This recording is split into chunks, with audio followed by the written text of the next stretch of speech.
Voilà, sans sponsor, il est difficile que nous puissions aller là où il faudrait que nous puissions arriver, la dîme.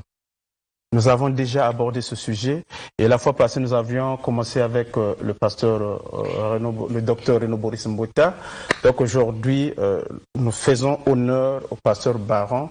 Pasteur, vous avez 3 minutes pour nous éclaircir sur la question de la dîme. Merci à l'émission, merci à Télé Congo et je salue tous nos téléspectateurs qui nous suivent pour les revenir sur cette question très importante qu'est la dîme. La fois passée, nous avions parlé avec mon frère au sujet de la dîme. Nous avions rappelé que la dîme était la 10e partie du revenu de quelqu'un et au temps de la Bible, c'était plus dans l'élevage et dans l'agriculture parce que le Seigneur avait dit à son peuple, je vous amènerai à la terre promise, terre où coule le lait et le miel. Et là où coule le lait et le miel, donc c'était l'agriculture et l'élevage. Il était normal que le revenu de chacun, les bénéfices de chacun, le fruit du travail de chacun, soit prélevé, une dîme pour que le Seigneur donne la récompense à ceux qui étaient dans le sacerdoce, les lévites et les sacrificateurs. Et aujourd'hui, la dîme est en train de prendre une telle ampleur où elle est menacée par de mauvaises consciences. Elle est menacée par de mauvaises intelligences. La dîme se veut être abolie. Non, dans l'église, non. Au temps où le Seigneur avait dit aux Lévites de ne pas avoir une place, de ne pas avoir de l'héritage.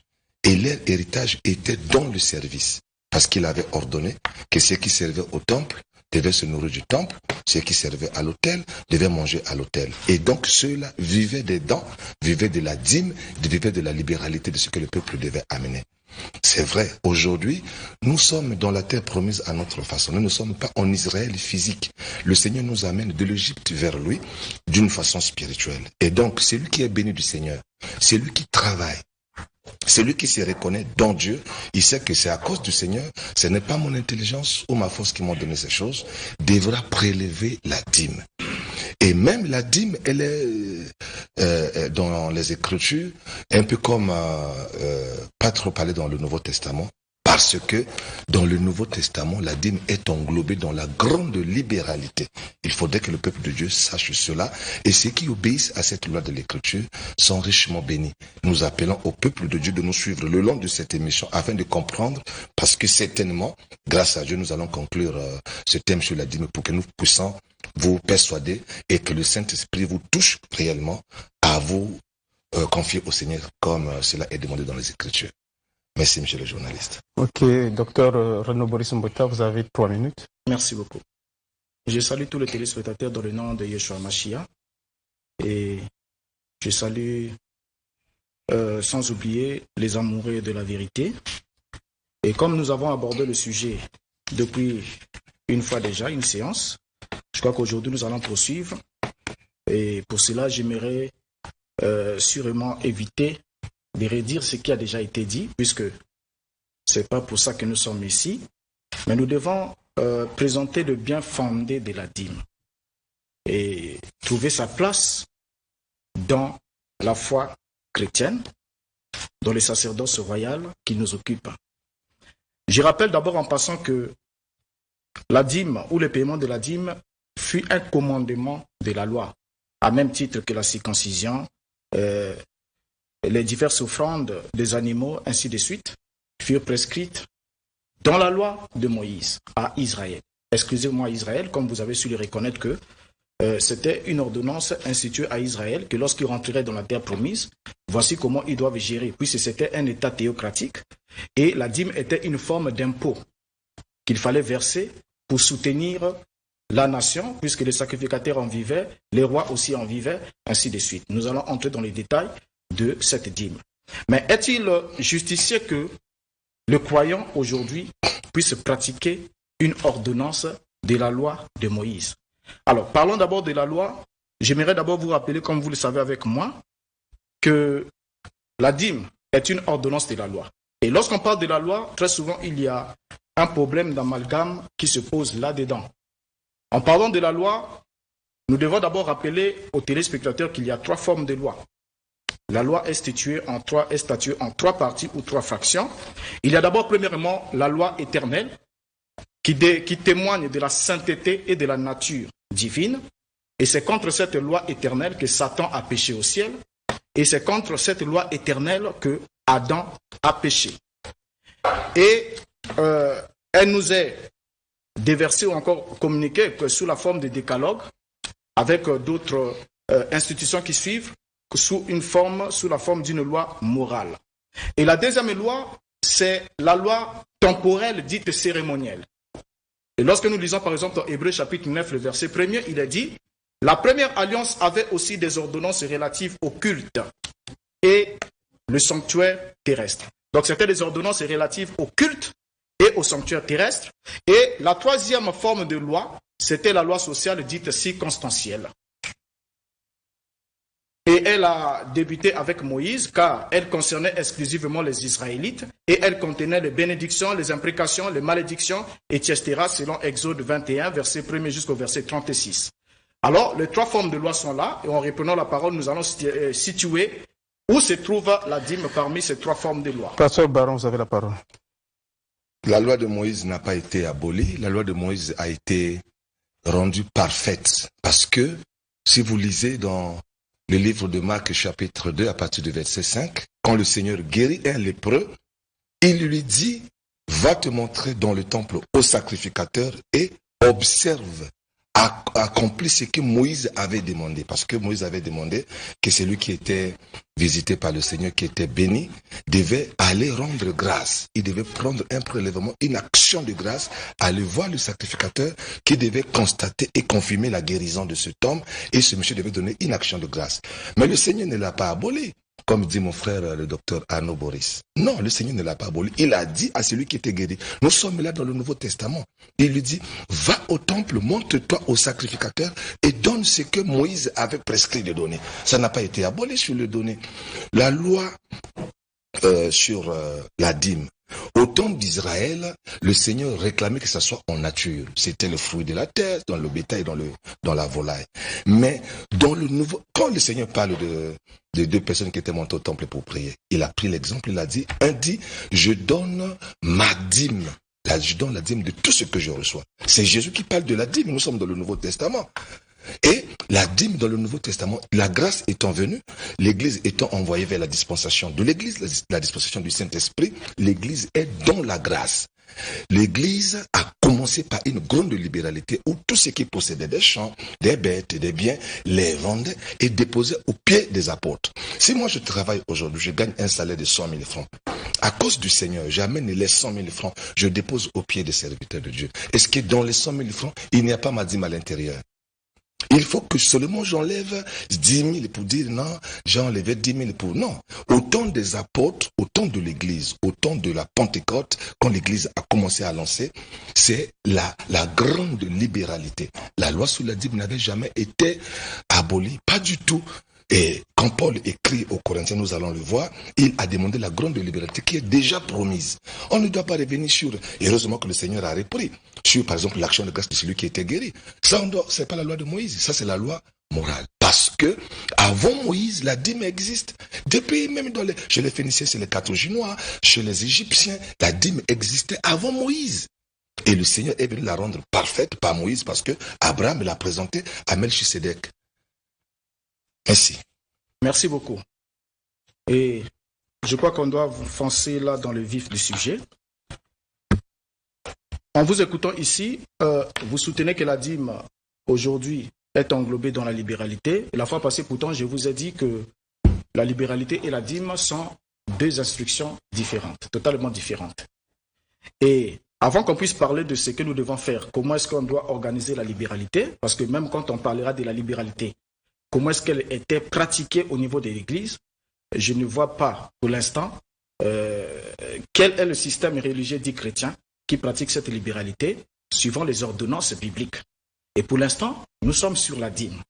Et j'aimerais qu'on finisse avec la dîme. On va d'abord présenter ce qu'on ne doit pas faire et ensuite on présentera ce qu'on pourra faire.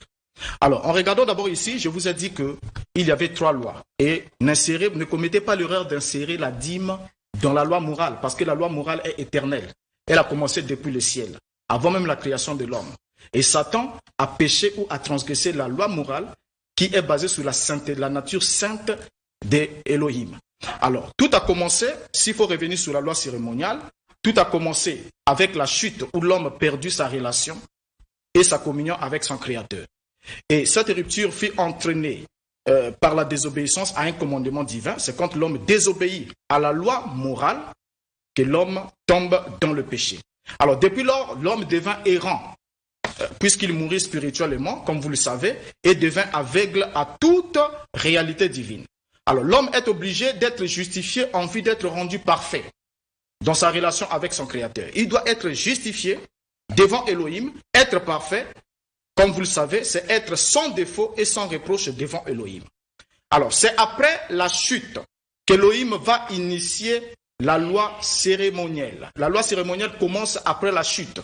Et elle va être initiée par Elohim lui-même quand il fit à Adam et Ève des vêtements de peau venant d'un animal sacrifié. Et cet animal sacrifié, comme vous le savez, préfigurait Christ qui devait être fait justice pour nous. Alors, pour annoncer que la loi cérémoniale ne pouvait pas ramener la communion entre lui et l'assistant, en le rendant parfait, Elohim chassa l'homme. Genèse chapitre 3, verset 23. Donc, après avoir sacrifié un animal, il a fait couler le sang et il a revêtu Adam et Ève. Et pour leur montrer que cette loi cérémoniale de l'effusion de sang ne peut pas vous réconcilier avec moi en entendant que le parfait vienne, alors il les a mis dehors. Et partant de là, la loi cérémoniale, ou encore comme la Bible dit dans Hébreux chapitre 9, le verset 9, c'est une figure pour le temps actuel où l'on présente des offrandes et des sacrifices qui ne peuvent rendre parfait sous le rapport de la conscience, celui qui rend ce culte. Donc, la dîme va maintenant être instituée dans cette fourchette. Pasteur, vous avez la parole. Docteur Boris Mbota, j'aime votre façon de parler, mais il faut savoir qu'il y a une grande différence entre la parole de Dieu et les Écritures. La lettre tue. Celui qui fait des investigations s'introduit en chercheur biblique, commet des graves erreurs parce que la loi de Dieu, elle est dans l'esprit. Et si le Seigneur ne vous a pas donné, ne vous a pas autorisé d'avoir la parole en vous, dans votre conscience, vous lirez les Écritures pour vous perdre. Vous lirez les Écritures pour vous égarer inutilement. Ceux qui sont des dieux, le Seigneur écrit cette loi dans les consciences. Et ils savent que si le Seigneur, Moïse a dit, Jésus a dit à ceux qui ont posé la question sur l'adultère, il a dit, Moïse vous a dit, celui qui prend la femme de quelqu'un commet l'adultère, il est punissable. Il doit être lapidé, les deux, monsieur et madame. Mais moi je vous dis, pire que ça.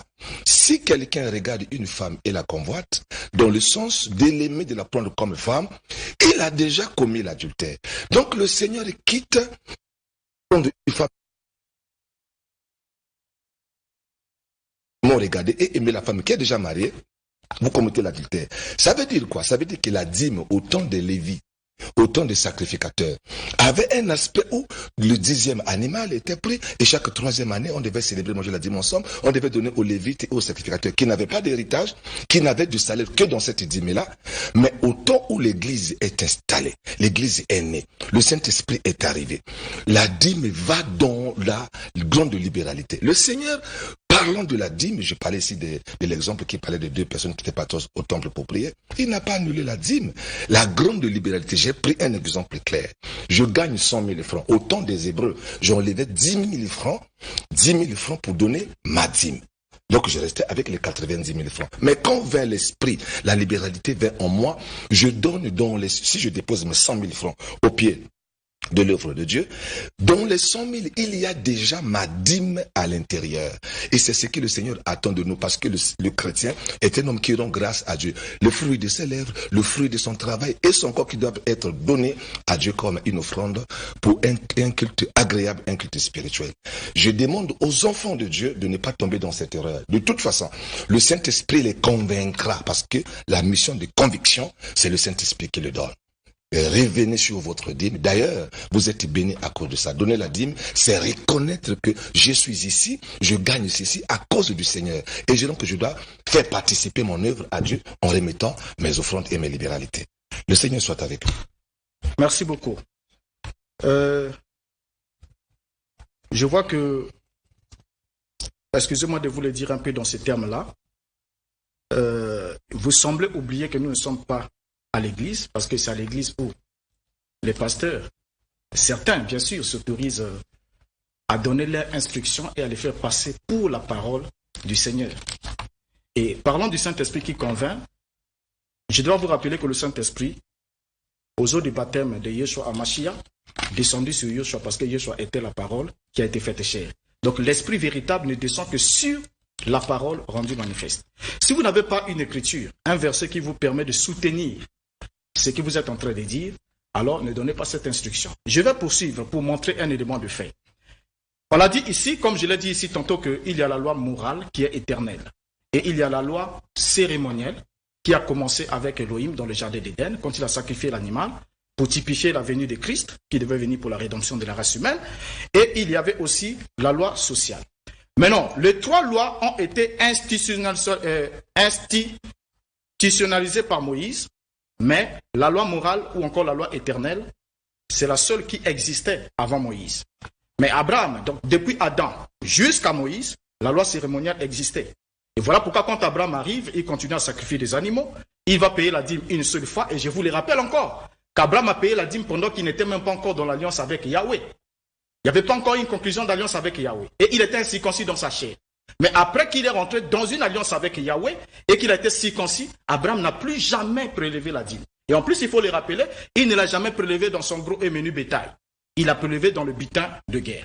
Alors là déjà, ça ne marche pas. Et quand vous dites que les Hébreux payaient la dîme en argent, ils donnaient 1% ou encore 1/10 de leur argent, c'est faux. Aucun Hébreu dans la Bible n'a payé la dîme en argent. C'est pas ce que j'ai dit. Soyez tranquille, vous prenez note, je suis en train de prendre note. Alors donc ici là, les 4 sortes de dîmes qui sont prescrites dans la loi cérémonielle. Quand Moïse vient, Moïse va englober tout cela dans une loi. Et l'homme voulant avoir la vie éternelle, comme vous le savez dans l'histoire de l'homme riche, il a posé la question à Yeshua, il dit, que dois-je faire pour hériter la vie éternelle? Yeshua lui dit, tu connais les commandements. Et il a rappelé quelques commandements. L'homme dit, j'ai fait cela depuis ma jeunesse. Et Yeshua lui dit, les mains. Ensuite, il va lui ajouter une chose. Il dit, mais, la Bible dit, Yeshua lui dit, si tu veux être parfait. Regardez déjà, il avait déjà obéi à ses commandements, mais il n'était pas encore parfait. Il lui ajoute, il dit, si tu veux être parfait, va, vends ce que tu possèdes, donne-le aux pauvres, et tu auras un trésor dans le ciel, puis viens et suis-moi. Alors nous voyons par là que le sacerdoce lévitique ne pouvait pas emmener l'homme à la perfection dans sa relation avec le Créateur. Pasteur, vous avez la parole. Docteur Boris, jusque-là, vous n'êtes pas convaincant. Malheureusement, parce que vous avez parlé de la loi de Moïse qui a été abolie parce que la dîme vient de Moïse. Et la dîme ne vient pas de Moïse. La dîme existe avant Moïse, avant Abraham, les peuples de l'Antiquité, les Carthaginois, les Phéniciens, les Égyptiens. Et ils donnaient la dîme à leur Dieu, le 10e de leurs revenus.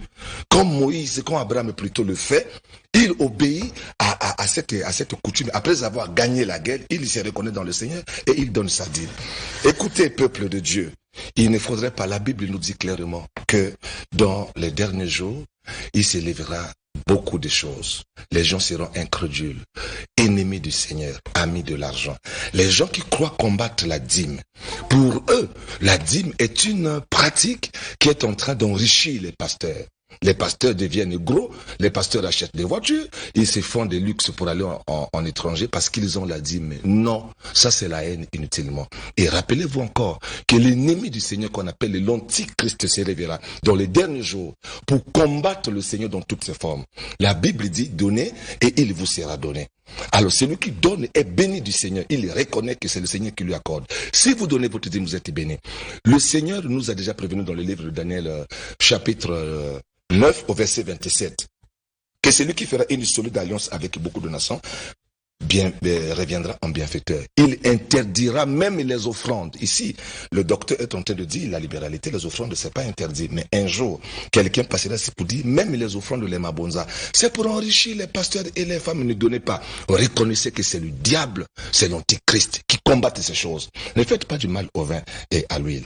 Le Seigneur nous appelle tous à la libéralité. Quand quelqu'un a donné sa dîme, il se retrouve heureux.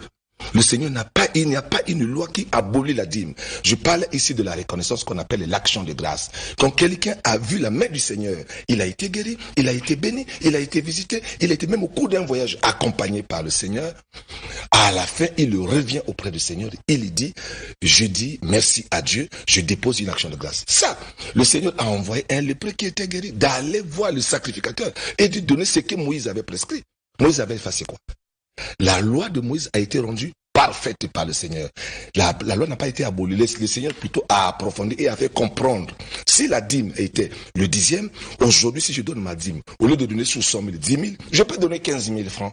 Donc j'ai 10 000 francs pour ma dîme et 5 000 francs pour l'action de grâce, ce que moi je vais appeler la dîme de grâce. Donc c'est la libéralité que je donne à mon Seigneur. Ne vous y trompez pas, restez dans ces choses et le Seigneur vous visitera. Je crois que mon frère, le docteur Mbota, me rejoindra, il viendra pour vous dire, j'ai rejoint mon frère, le pasteur Baron. Bien, merci beaucoup. Il vous le dira. Et je crois que jusqu'ici, vous voyez, ce que le téléspectateur attend de vous, c'est d'établir votre enseignement dans les Écritures.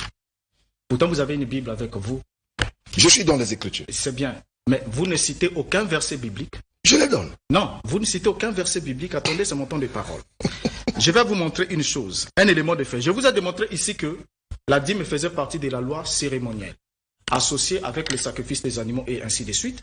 Et cela préfigurait la venue de Christ. Malheureusement, non. Soyez tranquille, je vais vous lire le verset biblique.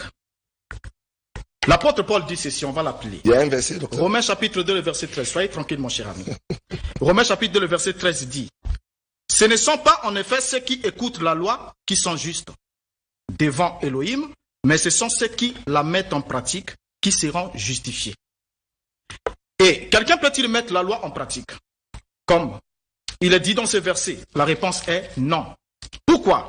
Parce que la Bible dit dans Jacques chapitre 2, le verset 10, « Car quiconque observe toute la loi, mais pêche contre un seul commandement, devient coupable de tous. » Ce qui montre pratiquement qu'il est impossible à un homme de pratiquer la loi afin d'être rendu parfaite par elle.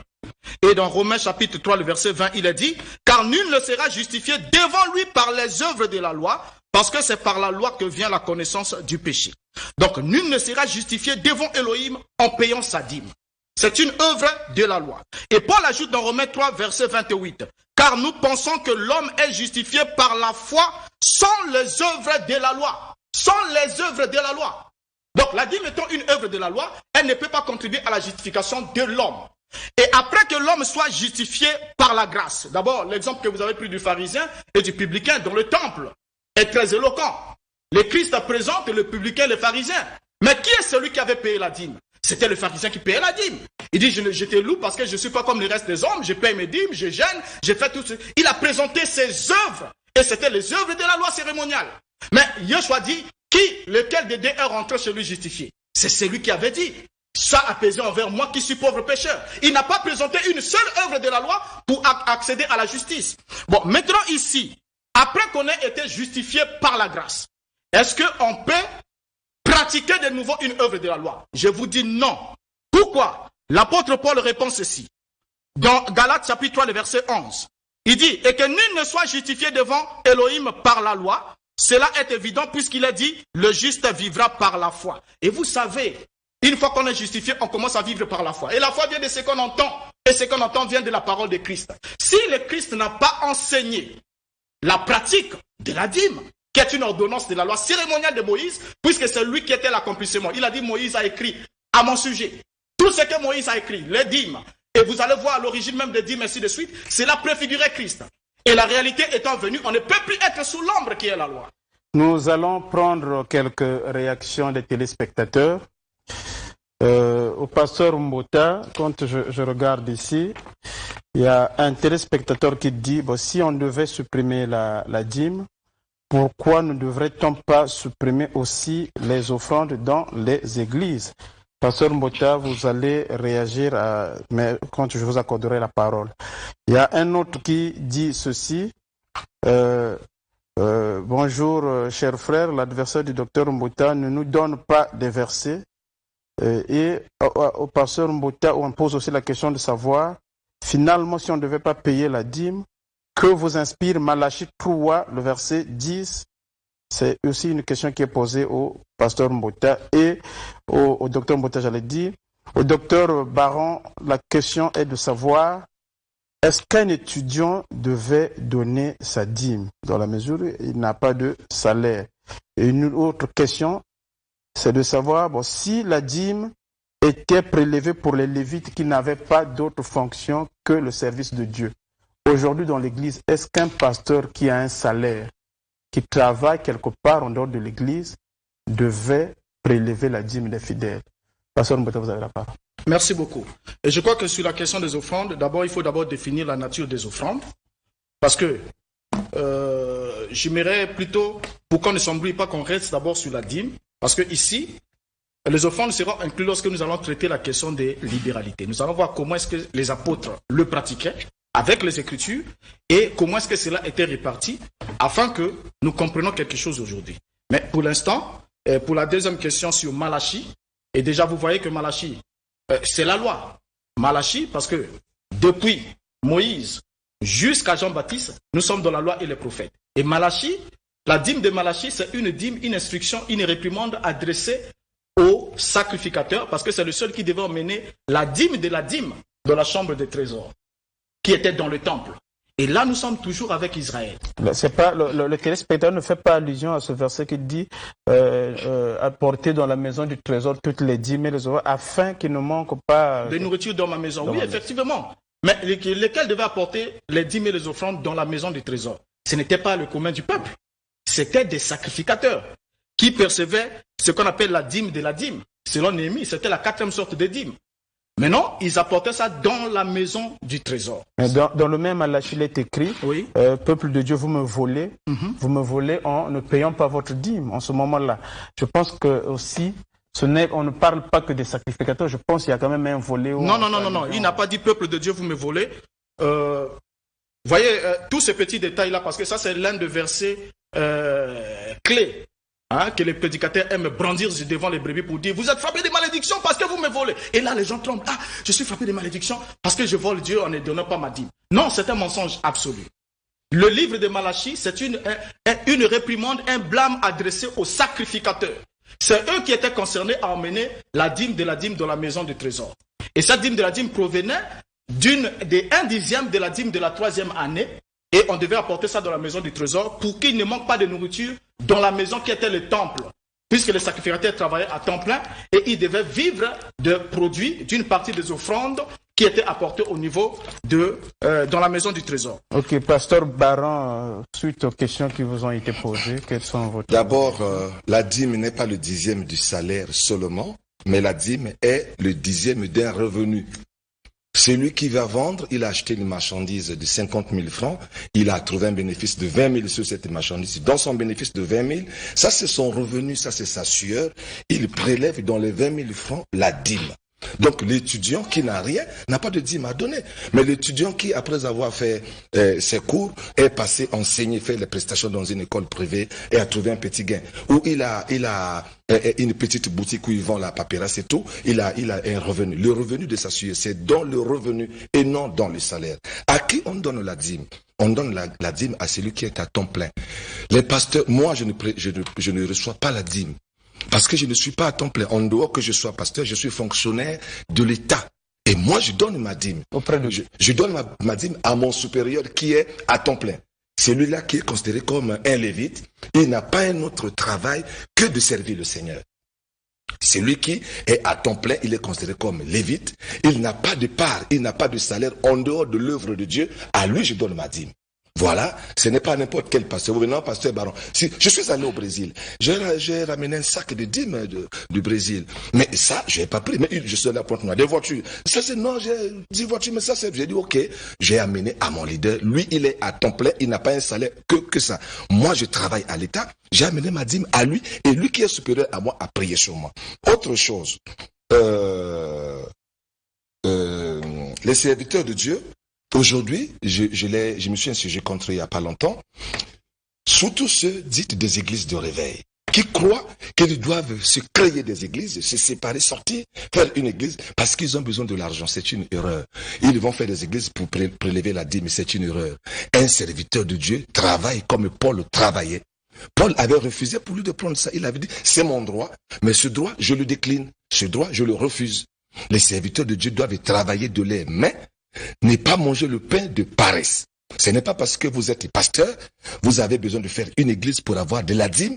Non, c'est faux et le Seigneur n'est pas avec vous. Ça, c'est la vérité. Servez le Seigneur. Celui qui est à temps plein, qui n'a rien d'autre que le service du Seigneur, est un lévite. À lui, nous lui déposons notre dîme. C'est comme ça que ça se passe. Est-ce que ce n'est pas aussi une manière d'encourager certaines personnes à ne servir que le Seigneur pour qu'ils ne fassent pas autre chose afin qu'ils soient bénéficiaires de cette famille? Les aventuriers sont connus. Ceux qui servent, au lieu de servir le Seigneur, ils servent les ventres, ils sont connus. Pourquoi quelqu'un qui est enseignant, qui est médecin, refusera la médecine? Sauf si c'est l'appel de Dieu. Parce que nous revenons, c'est ce qu'on appelle le ministère. Dieu choisit quelqu'un depuis le sein de sa mère.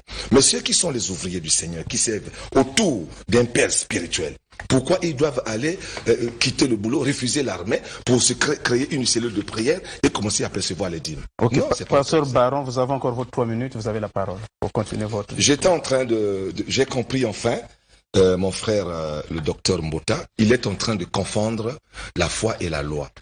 La dîme ne fait pas rentrer quelqu'un au ciel. C'est pas ce que j'ai dit. La dîme, Lazare était pauvre. Lazare est rentré au ciel. Celui qui ne travaille pas ne doit pas manger. C'est ça la loi. Je n'ai pas dit que celui qui donne la dîme est rendu parfait. Celui qui donne la dîme, c'est quelqu'un qui a les bonnes œuvres. Et la dîme rejoint ici l'ensemble des bonnes œuvres qui doivent faire hériter à quelqu'un le royaume de Dieu ou faire venir à quelqu'un le Saint-Esprit. Non, c'est pas ce que j'ai dit. La dîme est une loi morale et non une loi cérémoniale. La loi morale existe depuis que l'homme a été fait. La reconnaissance auprès du Seigneur. Adam a dit à ses enfants, certainement, à Abel et à Caïn, d'aller vers le Seigneur, lui présenter ce qu'ils avaient, reconnaître que Dieu était Dieu et donner une offrande au Seigneur. Ça, ce n'est pas la loi cérémoniale, ce n'est pas une cérémonie. La dîme est une loi morale, c'est codé dans la tête de quelqu'un. La reconnaissance. Parce que ici, nous avions vu dans les investigations que même les païens de l'Antiquité donnaient la dîme. Je suis allé en Afrique du Sud. C'est des gens qui ne prient pas dans une église. C'est un chanteur, c'est un footballeur, il est loin du Seigneur, mais il reconnaît que c'est à cause du Seigneur que j'ai eu ceci. Il cherche une église, il va dans une église, il dépose sa dîme. Et même dans des États sérieux, il y a des pays qui, dans le budget de l'État, prélèvent la dîme, la donnant aux églises qui servent le Seigneur. C'est comme ça que ça se passe. Je demande au peuple de Dieu. Les gens qui réclament les versets, j'ai cité beaucoup de versets. Il faut que je fasse comme le docteur Mbota, je donne un verset, je fais une lecture. Non, ça, je ne pourrais pas. Quand je dis Daniel chapitre 9, verset 27, quand je dis 1 Corinthiens chapitre 9, du 34 à 35, vous lisez ça dans votre Bible et que le Seigneur soit avec nous. Pasteur Mbota, vous avez la parole. Merci beaucoup. Je vois ici que mon cher ami, comme vous avez su le dire à la fin, que vous ne donnez pas de versets pour montrer que ce que vous dites ne provient pas des Écritures. Alors, la dîme n'est pas une loi morale. Il faudra bien définir les choses, mon cher ami. La dîme est instituée après la chute de l'homme. C'est après la chute de l'homme qu'on parle de la dîme. Il n'y a pas eu de dîme au ciel. Il n'y a pas eu de dîme au ciel. C'est après la chute de l'homme que le sang des taureaux et des boucs a été versé. Le sang des animaux a coulé et partant de là, la loi cérémoniale va naître. Mais cette loi-là, pour montrer, je vous l'ai dit au début, vous n'avez pas contredit, pour montrer que la loi cérémoniale ne pouvait pas emmener l'homme à la perfection, Elohim a chassé l'homme après l'avoir revêtu de vêtements sanglantés. Pour lui dire ça, ce n'est pas encore ça. Alors, quand vous avez dit, par exemple, au début, dit que Christ n'a pas aboli la loi, mais il l'a rendue parfaite. Oui, mais rendre parfaite signifie l'emmener dans sa réalisation ultime. Et pendant son vivant, il pouvait bien dire aux lépreux, va te purifier selon la loi de Moïse. Parce que aussi longtemps que le voile du temple n'était pas déchiré et qu'il n'avait pas dit tout est accompli, la loi était encore en vigueur. Mais après qu'il ait crié tout est accompli, que le voile du temple a été déchiré, il n'y a plus cette question-là. Alors, j'aimerais ici, puisque je parle ici en me statuant uniquement sur les Écritures, j'aimerais ici, comme je l'ai dit, que l'apôtre Paul le dit, nul n'est justifié devant lui par les œuvres de la loi. Nous sommes justifiés par la foi sans les œuvres de la loi. Sans les œuvres de la loi. Maintenant, après qu'on ait été rendu juste, c'est là maintenant la question. Après qu'on ait été rendu juste, est-ce qu'on doit retourner pratiquer une ordonnance de la loi cérémonielle? Alors que Christ est venu incarner toutes ces choses et les accomplir. J'aimerais lire ici l'apôtre Paul qui va dire ceci, va répondre à cette question. 1 Timothée chapitre 1er, le verset 8 jusqu'au verset 11. Il dit ceci. Nous n'ignorons pas que la loi est bonne, pourvu qu'on en fasse un usage légitime. Sachant bien que la loi n'est pas faite pour le juste. Suivez bien l'apôtre Paul. On est justifié sans les œuvres de la loi. Mais une fois qu'on est justifié par la grâce, l'apôtre souligne, sachant bien que la loi n'est pas faite pour le juste, mais pour les méchants et les rebelles, les impies, les pécheurs, les irréligieux, les profanes, les parricides, les meurtriers, les impudiques, les infâmes, les voleurs d'hommes, les menteurs, donc comme le vers des dîmes, les voleurs d'hommes, les menteurs, les parjures et tout ce qui est contraire à la saine doctrine, conformément à l'évangile de gloire de Dieu, bienheureux évangile qui m'a été confié. Donc la loi n'est pas faite pour le juste. Mais celui qui pratique la loi, que dit l'apôtre Paul encore par la suite, Galates 3 verset 10. Il souligne en disant ceci. Il dit, car tout ce qui s'attache